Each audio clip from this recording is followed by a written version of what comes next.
given as a conductor AB of length A, this is our conductor AB of length A, carrying current I2, जिसपे current I2 run कर रहा है, is placed perpendicular to a long straight conductor LN carrying current I1. ये हमारा LN है जिसके perpendicular AB को रखा गया है जैसा कि फिगर में शोन है. तो इसके अकॉर्डिंगली हमें असर्शन दिया गया है that is the force on AB will be in the minus के direction.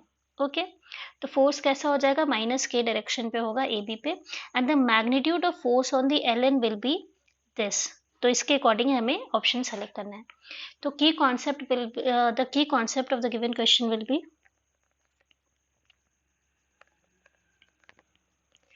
force on a current carrying conductor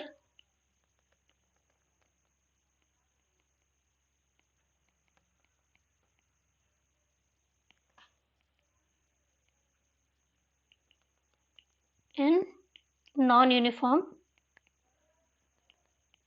magnetic field.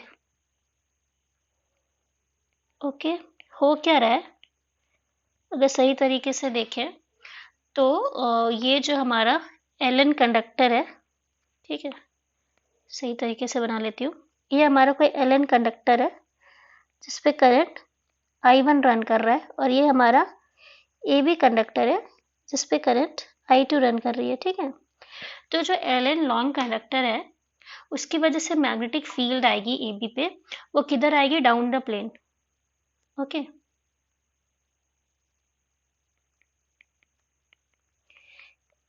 जो कंडक्टर की वजह से जो ये आ रही है मैग्नेटिक फील्ड की direction, that is down the plane आएगी.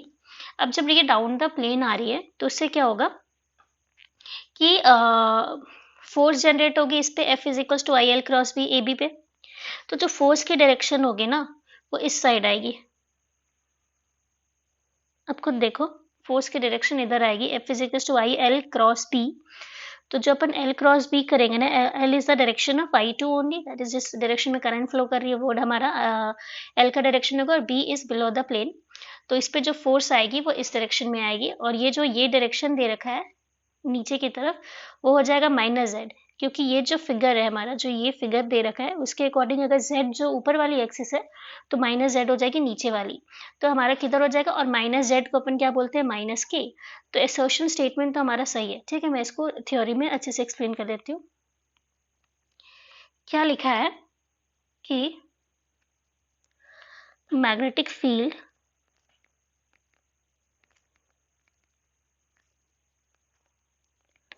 on AB due to Ln is in minus, मतलब डाउन द प्लेन है, डाउन द प्लेन है यानी कि x के अपोजिट है ना, that is minus x direction. Okay, direction को पूरे में लिख लेती हूँ, डायरेक्शन. ठीक है, अब जब फोर्स उधर है माइनस x की डायरेक्शन पे, now force F on AB वो कैसी हो जाएगी, I L बार B बार. ठीक है, L बार की डायरेक्शन किधर दे रखी है हमें, जो करंट की डायरेक्शन होती है, तो करंट की डायरेक्शन किधर हो जाएगी, माइनस Y में, अगर सही से देखेंगे तो माइनस Y में, और माइनस Y को अपन लिखते हैं माइनस J कैप. ठीक है, और जो B बार है उसको अभी अभी हमने लिखा कि वो कहाँ है, माइनस X में, that is minus I cap.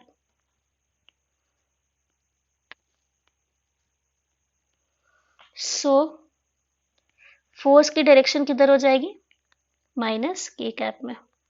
तो इसमें तो कोई बुराई नहीं है, असर्शन हमारा सही है. अब रीजन की तरफ मूव करते हैं. रीजन में हमें जो ये जो फोर्स है उसकी मैग्नीट्यूड कैलकुलेट करी गई है. ठीक है, तो फोर्स की मैग्नीट्यूड कैलकुलेट करने के लिए क्या है, force is equal to F is equal to I L cross B. ठीक है, तो ये हो जाएगा आई एल बी साइन 90. अभी हमने देखा कि दो L और B के बीच में एंगल कितनी है, 90 डिग्री. तो इसको हम लोग लिख लेते हैं आई एल बी. राइट, अब बस इसी को हम लोग इंटीग्रेट करेंगे, क्योंकि देखो क्या हो रहा है कि ये जो वायर है ना वो बी के पास जो उसके मैग्नेटिक फील्ड की स्ट्रेंथ क्या होगा, ज़्यादा होगा, और ए के पास मैग्नेटिक फील्ड का स्ट्रेंथ क्या होगा, कम, क्योंकि डिस्टेंस बढ़ रहा है ना, बी टू ए मूव करेंगे तो डिस्टेंस बढ़ रहा है, तो उसकी वजह से क्या होगा, दोनों वायर से जैसे दूर जाते जा रही है, पॉइंट ए वायर से ज़्यादा दूर जाते जा रही है, तो इसकी वजह से मैग्नेटिक फील्ड की जो वो है मैग्नीट्यूड वो कम होती चली जाएगी। तो एक तरह से ये non uniform magnetic field generate कर रही है L N on the wire A B. ठीक है, यहाँ मैं लिख देती हूँ नेक्स्ट स्लाइड में। ठीक है, क्या लिखना है कि the wire L N is creating a non-uniform magnetic field on AB। ठीक है, तो ये जो नॉन यूनिफॉर्म मैग्नेटिक फील्ड है, अब बस उसकी वजह से जो फोर्स जनरेट हो रही है हमें वो कैलकुलेट करनी है। तो फोर्स को अभी अभी हमने लिखा आई एल बी। ठीक है, तो करंट तो हमारा उस पर करंट क्या फ्लो कर रही है, ए बी पे I2, force on wire A B. ठीक है, इसकी लेंथ कितनी है, वो लेंथ है हमारी कितनी, एल दे रखी है, नहीं एक्चुअली ए दे रखी है। ठीक है, और बी कितना हो जाएगा, mu naught I upon 2 pi x, this x we have to integrate. Okay, तो बस अब इंटीग्रेशन लिख लेते हैं फॉर स्मॉलर सेगमेंट।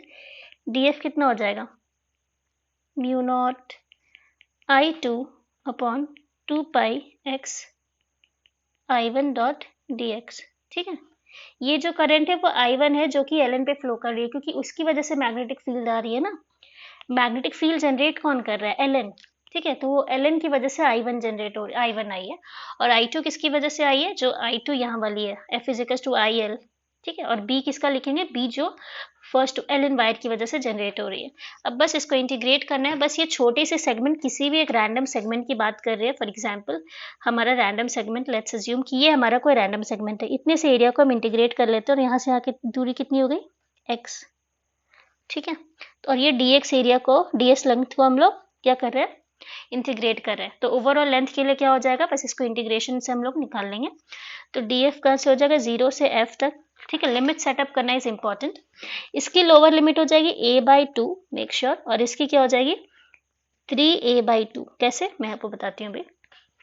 ये जो वायर है ए बी, और ये जो Ln वायर है, ये इसके सबसे पास पॉइंट कितनी दूर पे है, that is on a/2 distance, and this distance is a/2 plus a, that is 3a/2।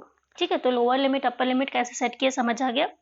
तो बस अब इसको इंटीग्रेट कर लेते हैं, तो ये हो जाएगा f, बाहर की तरफ जो भी कांस्टेंट वैल्यूज है वो बाहर आ जाएगी, that is I1 I2 upon 2 पाई, और ये क्या हो जाएगा Ln x।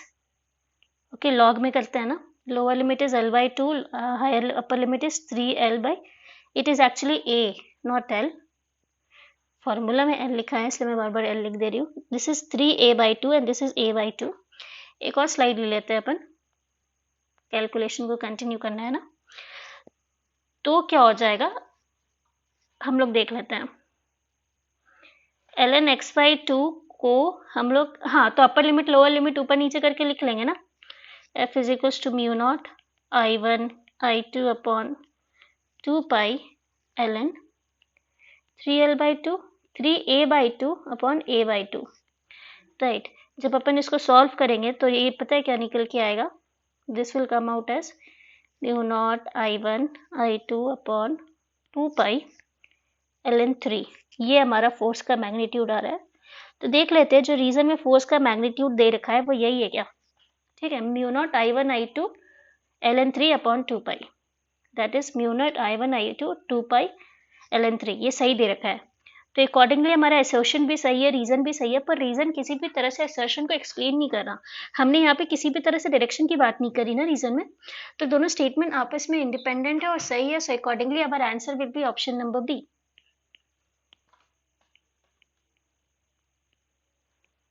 Hope you understood it and thank you so much.